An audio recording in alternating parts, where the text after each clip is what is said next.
ગણેશાય નમઃ. ઓમ નમો ભગવતે વાસુદેવાય. મિત્રો, સ્વાગત છે આપનું યુટ્યુબ ચેનલ ભક્તિ સત્સંગ કાર્યક્રમમાં. યોગીની એકાદશીની આપ સૌને ખૂબ ખૂબ શુભકામનાઓ. નમસ્કાર. આજે આપણે સાંભળીશું જેઠ માસની કૃષ્ણ પક્ષની એકાદશી વ્રત કથા વિધિ, પૂજન વિધિ. જો મિત્રો આપને આ વિડીયો પસંદ આવે તો લાઈક કરો, શેર કરો અને આ યુટ્યુબ ચેનલ પહેલી જ વાર જોઈ રહ્યા હોય તો સબસ્ક્રાઇબ કરવાનું ન ભૂલતા. ઓમ વિષ્ણવે નમઃ. ઓમ રીમ વિષ્ણવે નમઃ. ઓમ નમો નારાયણ નમઃ. ઓમ વાસુદેવાય નમઃ. ભક્તજનો, આ મંત્રથી જીવનમાં શાંતિ મળે છે. દરેકના જીવનમાં કંઈક ને કંઈક સમસ્યાઓ હોય છે. જન્મ, મૃત્યુ, જરા અને વ્યાધિ, આ ચારેયનો નાશ કરી યોગીની એકાદશી વ્રત કરવાથી જીવન સુખમય રહે છે અને મૃત્યુ બાદ સ્વર્ગની પ્રાપ્તિ થાય છે. વ્રત કરનારે બ્રહ્મ મુહૂર્તમાં સવારે વહેલા ઉઠીને સ્નાનાદિથી પરવારી ભગવાન લક્ષ્મીનારાયણની મૂર્તિને પંચામૃતથી સ્નાન કરાવી પાટલા પર પીળું વસ્ત્ર પાથરીને બિરાજમાન કરાવવી. આ સૌના આરાધ્ય દેવની મૂર્તિનું પૂજન કરવું. ભગવાન શ્રી કૃષ્ણએ ગીતામાં કહ્યું છે કે મારો ભક્ત જે સ્વરૂપને પૂજવા ઈચ્છે છે તે પણ મારું જ સ્વરૂપ છે. તેથી તેમની શ્રદ્ધાને હું દ્રઢ કરું છું. તે કામ મારી મારફત જ થાય છે. માટે આપણા જે ઈષ્ટદેવ હોય તેનું ધૂપ દીપથી પૂજન કરવું અને ફળ ફૂલ નૈવેદ્ય ધરાવવું. ત્યારબાદ ઓમ નમો નારાયણ મંત્રનો જાપ કરવો અને આ પ્રમાણે યોગીની એકાદશીના દિવસે સતત મંત્ર જાપ કરતા રહેવું. સમમ કાય શિરો ગ્રીવમ ધારપન્ન ચલમ સ્થિર સંપ્રેક્ષય નાસિકાગ્રમ સ્વમ દેશચ્યા નવલોક્યન. કાયા, મસ્તક અને ડોકને સીધા તેમજ ટટ્ટાર ધારણ કરીને અને સ્થિર થઈ પોતાની નાસિકાના અગ્રભાવે દ્રષ્ટિ ટેકવીને બ્રહ્મચર્યમાં સ્થિત રહી નિર્ભય તેમજ સમ્યક રીતે શાંત અંતકરણનો સાવધાન યોગી મનને સંયમિત કરી ભગવાનમાં ચિત્ત જોડી અને પ્રભુ પરાયણ થઈને ધ્યાનમાં બેસવું. આને યોગ કહેવાય છે. આ રીતે ધ્યાનમાં બેસવાથી પ્રભુનું સ્મરણ થાય છે. શરીરનું સ્વાસ્થ્ય સારું રહે છે. યોગીની એકાદશી ના વ્રતના ઉપવાસ સાથે સાથે ભક્તિ સાથે યોગ પૂર્ણ થાય છે. તો ચાલો મિત્રો સાંભળીએ યોગીની એકાદશી કથા. જેઠ માસના વદ પક્ષની એકાદશી કથા. ધર્મરાજ યુધિષ્ઠિર બોલ્યા કે હે જનાર્દન, હવે તમે મને જેઠ માસની કૃષ્ણ પક્ષની એકાદશી કથાનું વર્ણન કરો. આ એકાદશીનું નામ શું છે? તેનું મહાત્મ્ય શું છે? ત્યારે શ્રી કૃષ્ણ ભગવાન બોલ્યા, જેઠ માસના કૃષ્ણ પક્ષની એકાદશીનું નામ યોગીની છે. તે વ્રતથી સમસ્ત પાપો નષ્ટ થાય છે. આ વ્રત આ લોકમાં ભોગ અને પરલોકમાં મુક્તિ દેનાર છે. આ વ્રતથી પાપ નષ્ટ થાય છે. હું તમને પુરાણમાં કહેલી કથા કહું છું. અલકાપુરી નગરીમાં કુબેર નામનો રાજા રાજ્ય કરતો હતો. તે શિવ ભક્ત હતો. તેમની પૂજા કરવા તે હેમમાલી પુષ્પ લાવતો. તેને વિશાલાક્ષી નામની સુંદર સ્ત્રી હતી.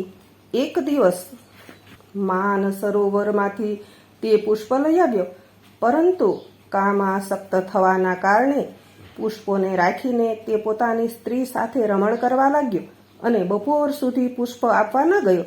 જ્યારે રાજા કુબેરે તેની રાહ જોતા જોતા બપોર થઈ ગઈ તો તેણે ક્રોધપૂર્વક પોતાના સેવકોને આજ્ઞા કરી કે તમે લોકો જઈને હેમમાલીને જુઓ કે હજી સુધી પુષ્પ લઈને કેમ આવ્યો નથી.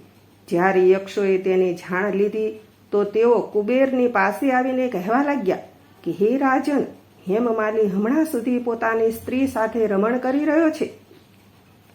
યક્ષોની વાત સાંભળીને કુબેરે હેમમાલીને બોલાવવાની આજ્ઞા આપી.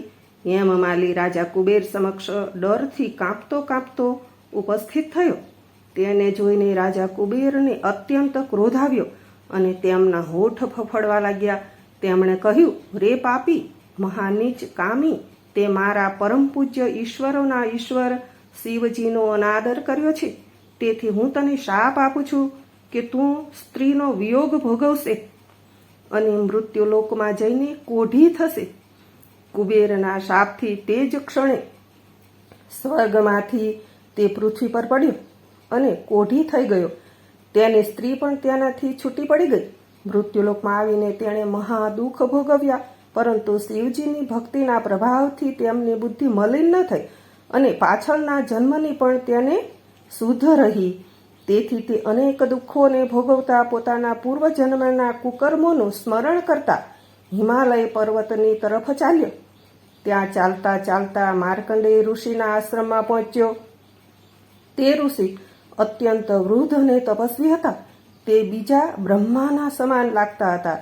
તે આશ્રમ બ્રહ્માની સભાના સમાન શોભતો હતો. હેમમાલી ત્યાં ગયો અને પ્રણામ કરી તેમના ચરણોમાં પડી ગયો. તેમને જોતા દયાવાન માર્કંડેય ઋષિ બોલ્યા કે તે એવા કયા ખોટા કર્મો કર્યા છે જેનાથી તું કોઢી થયો અને મહાન દુઃખ ભોગવે છે? ત્યારે હેમમાલીએ કહ્યું, હે મુનિ, હું રાજા કુબેરનો સેવક છું. હેમમાલી મારું નામ છે. રાજાની પૂજા કરવા નિત્ય પ્રતિ પુષ્પ લાવતો હતો. એક દિવસ પોતાની સ્ત્રી સાથે વિહાર કરતા કરતા મોડું થઈ ગયું અને બપોર સુધી પુષ્પ લઈને ન પહોંચી શક્યો. તેથી તેમણે મને શાપ આપ્યો કે તું તારી સ્ત્રીનો વિયોગ ભોગવ અને કોઢી થઈ મૃત્યુલોકમાં દુઃખ ભોગવ. તેથી હું કોઢી થઈ ગયો અને મહાન દુઃખ ભોગું છું. તેથી તમે એવો કોઈ ઉપાય બતાવો જેનાથી મારી મુક્તિ થાય. તેથી માર્કંડેય ઋષિ બોલ્યા કે ભાઈ, તે મારી આગળ સત્ય વચન કહ્યા છે. તેથી હું તારા ઉદ્ધાર માટે વ્રત બતાવું છું. જો તું જેઠ માસની કૃષ્ણ પક્ષની યોગીની એકાદશીનું વિધિપૂર્વક વ્રત કરશે તો તારા સમસ્ત પાપો નષ્ટ થઈ જશે. તેથી હેમમાલી ખૂબ પ્રસન્ન થયો અને મુનિના વચન અનુસાર યોગીની એકાદશીનું વિધિપૂર્વક વ્રત કર્યું. તેના પ્રભાવથી તે ફરી પોતાના જૂના રૂપમાં આવી ગયો અને પોતાની સ્ત્રી સાથે વિહાર કરવા લાગ્યો. હે રાજન, આ યોગીની એકાદશીની કથાનું ફળ 81,000 બ્રાહ્મણોને ભોજન કરાવવા બરાબર છે. આ વ્રતના પ્રભાવથી સમસ્ત પાપો દૂર થાય છે અને અંતમાં સ્વર્ગ મળે છે. આવો મિત્રો, આપણે પણ યોગીની એકાદશીનું વ્રત કરીને ધન્ય બનીએ. ધન્યવાદ. ઓમ નમો ભગવતે વાસુદેવાય. મિત્રો, આપને આ વિડીયો પસંદ આવ્યો હોય તો લાઈક કરો, શેર કરો અને આ યુટ્યુબ ચેનલ પહેલી જ વાર જોઈ રહ્યા હોય તો સબસ્ક્રાઈબ કરો અને કોમેન્ટમાં જય શ્રી કૃષ્ણ જરૂર લખો. ધન્યવાદ.